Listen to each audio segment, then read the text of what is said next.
Good morning, children. Today I am going to take science for 6th standard. And in the previous class, what we saw is about the root system. In this root system, we saw taproot system and fibrous root system and the functions of the root. The next, we saw about the stem and their functions. Now, we are going to see about the leaf.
This is a leaf,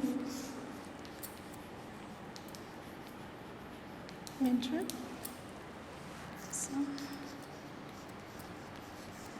blade. It's a flat portion, margin,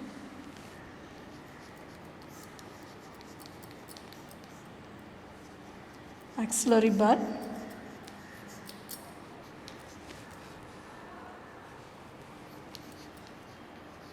node,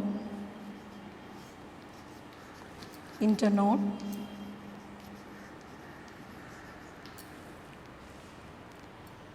and this is a stem.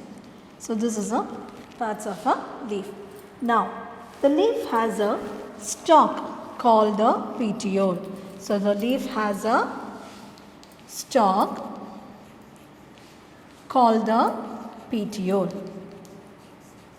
So the leaf has a stalk called the petiole. Next, it has a flat portion of a leaf. It is a flat portion of a leaf called the leaf lamina. Leaf lamina or the leaf blade. So this is called as a leaf lamina or the leaf blade. Next, on the middle, you can see a main vein called the midrib. So, it's a main vein in the middle called the midrib. Main vein in the middle called the midrib. And then other branches which comes out are the other veins. So, next, other veins are branched out from the midrib. Next, it's a leaf connected to the nodal region of the stem, which is called as the leaf base. The nodal region called the leaf base. Then, the plants have a lateral outgrowth on either side of the leaf. That's a small leaf-like structures on either side of the axillary bud is called as the stipules. So you can find a small projections that comes out, that is small leaf-like structures on either side of the axillary bud is called as the stipules. Then once again you will see, children, that's a stalk. Okay, stalk called the petiole. Then it has a flat portion called as the leaf lamina or the leaf blade. And there is a main vein in the middle called as the midrib, and other branches of the vein comes out from the midrib. And you have a then leaf base, that is leaf connected on the nodal region of the stem is known as the leaf base, and small projections, that is outgrowth that comes out, that is small leaf-like structures on either side of the axillary bud is called as the stipules. So these are parts of a leaf, children. Now, what is chlorophyll? That is already I have learned in the lower classes. So what is chlorophyll? You know that is green color of the leaf due to the presence of the green green colored pigment. It is called as a chlorophyll. So what is chlorophyll? The green color of the leaf which has a green colored pigment is called as a chlorophyll. Now, on the lower side of the leaf, if you take this leaf, this is your leaf. On the lower side, that is base of the leaf, there are small pores called as the stomata. What is called as a stomata? So, this helps in the respiration, that is it takes in carbon dioxide and gives out oxygen. So, it helps in the respiration. These stomata, these have pores, and these stomata helps in the respiration. So, what is chlorophyll? The green color of the leaf due to the presence of the green colored pigment is called as a chlorophyll, and stomata, that is lower side base of the leaf, there are tiny pores or the openings. Pores are otherwise called as a openings called as a stomata. Now what are the functions of the leaves? So we will see the functions. So function of the leaves is they prepare food by the help of photosynthesis. Food, help of photosynthesis, and helps in respiration and transpiration. So what are the functions? Photosynthesis, respiration and transpiration. These are the function of the leaves. So the green leaves prepare food by photosynthesis. They help in respiration and they also helps in the transpiration. So respiration I already said that the stomata, they have a tiny pores or the openings in their respiration is taken out. Next is the flowering, that is based on the flower. Next we are going to see the flower.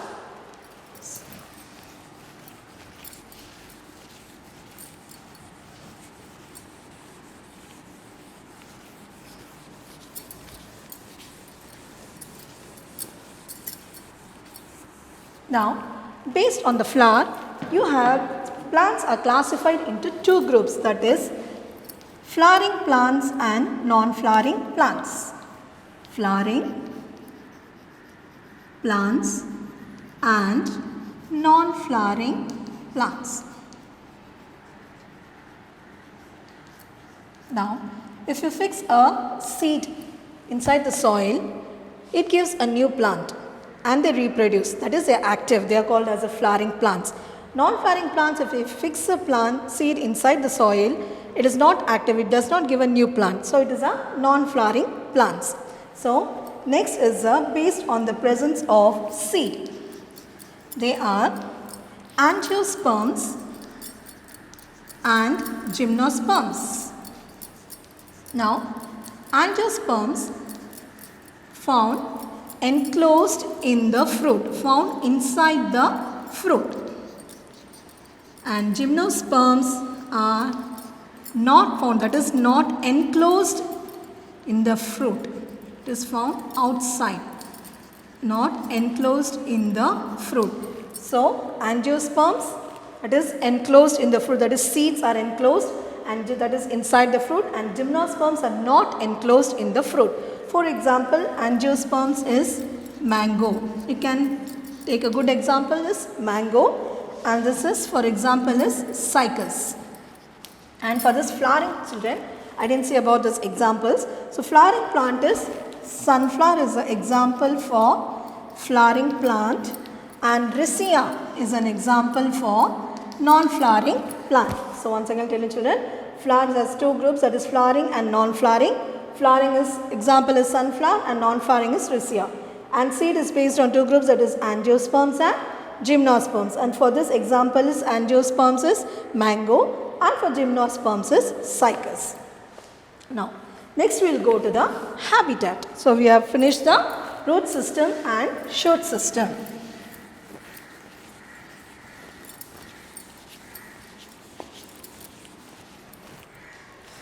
Next we will go to the habitat. Now, it's a short story about habitat, children. Now, actually habitat is, what is habitat?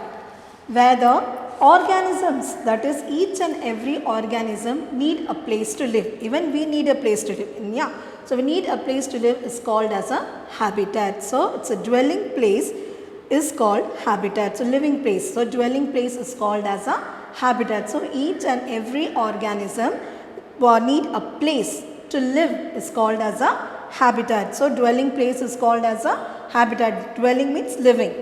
Then it's from the ocean, depth of the ocean to the high mountain. Habitats are the places where the plants and animals live. From the depth of the ocean to the highest of the mountain is a habitat where the plants and animals live. So what is habitat, you know children?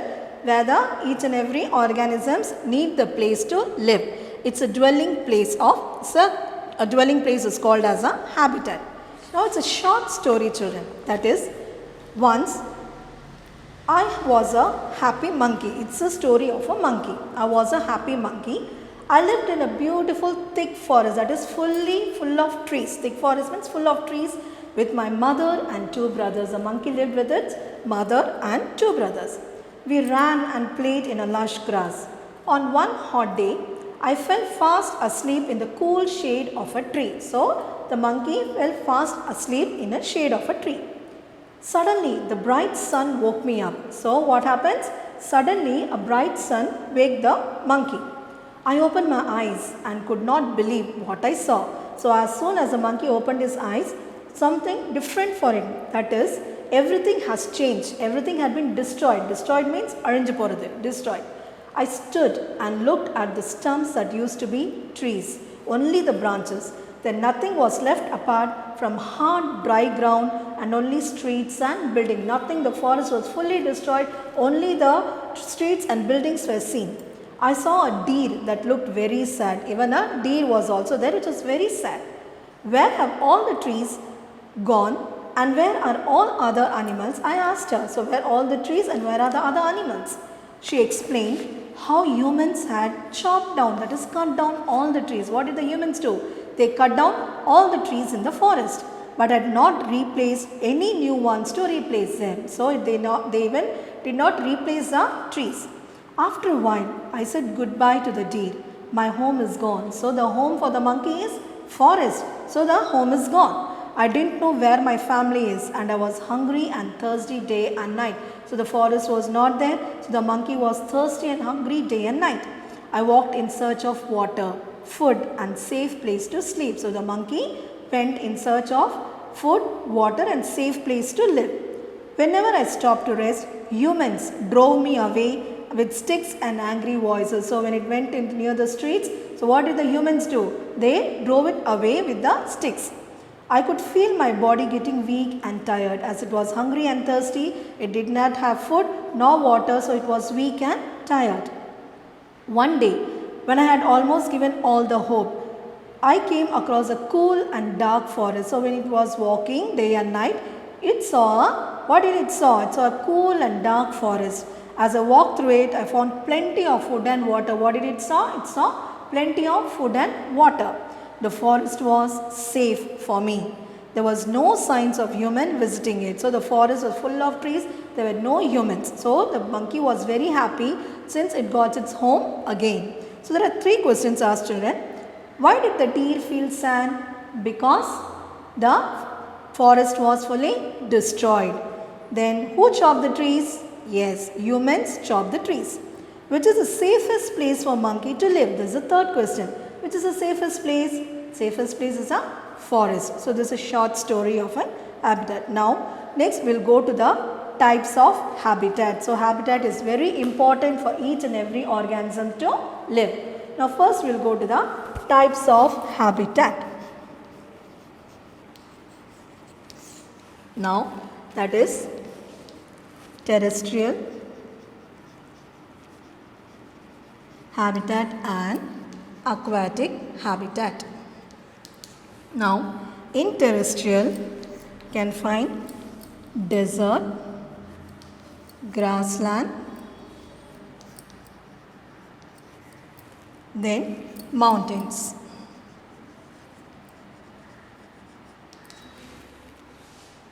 Next is the aquatic. In the aquatic you find marine and freshwater. Marine and freshwater. So how many types of habitat are there? Terrestrial and aquatic habitat. So in terrestrial there are three types, that is desert, grassland and mountains, and in the aquatic freshwater and marine. Now if you see the desert, it's the driest place. So desert is the driest place on the earth. Next is the grassland. It's a vegetation dominated by the grasses. So vegetation dominated by the grasses, and the mountains, that is large land above the surrounding land. Large land above the surrounding land. So what is terrestrial? You have three types, that is desert, grassland and the mountains. In the desert forest we see it's a driest place, and grassland where the vegetation dominates the grasses, and mountains large land that is above the surrounding land. Next is the aquatic. In that aquatic you have two types, that is freshwater and marine. So freshwater you have rivers, lakes, pools and ponds, and in marine oceans. So in freshwater is rivers, lakes, pools and ponds, and in the marines covered with the oceans. Now first we will go to the aquatic habitat, that is freshwater. Now rivers, lakes, ponds and pools, I said these are the freshwater, are the freshwater habitats. In this, water hyacinth and water hyacinth, water lily and lotus. So these are the examples for the freshwater habitats which are seen in the freshwater. Now in these plants, roots are reduced. What happens in this? Roots are reduced in size. Then stems and leaves have air chambers which are useful to float in the water. Stems and leaves allow the plants to float in the water. So it's a aquatic, that is freshwater. Rivers, lakes, pools and ponds are the freshwater habitat. So in this, water hyacinth, water lily and lotus are the seen in the freshwater habitat. Here the roots are reduced in size. See here, this is a lotus, there is a stem, this is a now. So in this, plants roots are very much reduced in size, and the stems and the leaves have the air chambers which allows the plant to float. Next, marine water habitat. Marine water habitat is the oceans, I already said. Now if you see earth outside the you see full of blue color. So it's in a blue color. Now half of the blue is color because 70% of the ocean is covered. That is because more than 70% of the earth is covered by the ocean. So why it looks blue? Because 70% of the earth is covered by the oceans. Now ocean supports the growth of the plants. So what does it do? It supports the growth of the plants. About 40% of all the photosynthesis occurs on the planet. How many percent? 40%. So 70% of the earth is covered by the oceans, and 40% of all the photosynthesis occurs in the planet. So did you understand, children? So aquatic habitat and marine. So in the aquatic we saw freshwater, rivers, lakes, pools and ponds, and the examples for this, water hyacinth, water lily and lotus, which can see in the freshwater habitat. For this, roots are very much reduced. Reduced means small in size, and stems and leaves allow the plant to float in the water. Then next is the marine, that is if you see the earth, that's full of blue in color, that is 70% of the earth is covered by the ocean, and in this 40% of the photosynthesis occurs in the planet, and it supports the growth of the plants. It supports the growth of plants.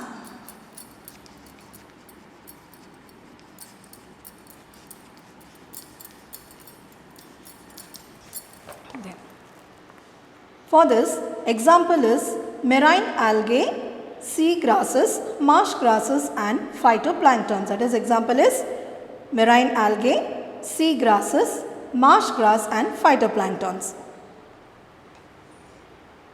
So next we will continue with the next class, children. Thank you.